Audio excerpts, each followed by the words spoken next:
You treat me like a doormat? See for yourself how you get home again. I don't think much of petty revenge. But in this case I had no other choice. My wife Beth and I are both in our 30s. We have been married almost 4 years. Beth and I met in a support group for alcoholics. At first I thought our relationship was special, that we had met in a dark place and could live a normal, regular life together again. The first year of our relationship was wonderful. But then things got kind of weird. It started a few years ago when we got married. We were madly in love, or so I thought.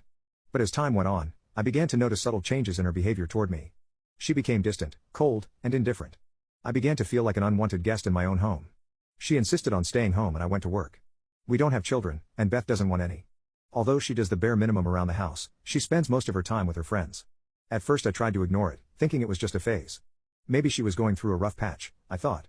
After all, a marriage like this is quite an adjustment for someone who has lived alone for a long time. I also had to get used to being practically responsible for someone. But after the first year, I realized that wasn't the case. In fact, it got worse. She didn't have a kind word to say to me, and she didn't even sleep in the same bed with me anymore. She didn't have a kind word to say to me, let alone closeness. The worst part is that everyone seems to know about our broken relationship. Friends, family, and even acquaintances have begun to keep their distance, as if my wife's contempt for me is contagious. They avoid asking me about our relationship. At first, I thought they were worried about me.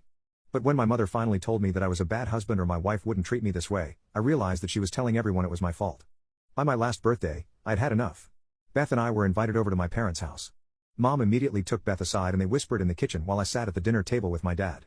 He began to talk to me about the cold atmosphere between me and my wife and gave me advice on how to behave so that our relationship would get better. I let him know that I had done nothing wrong. That I was going to work, even overtime, because Beth was always complaining to me that the money wasn't enough. I practically just work and sleep. My dad said that was my job. I just couldn't believe it. Lunch was a quiet affair.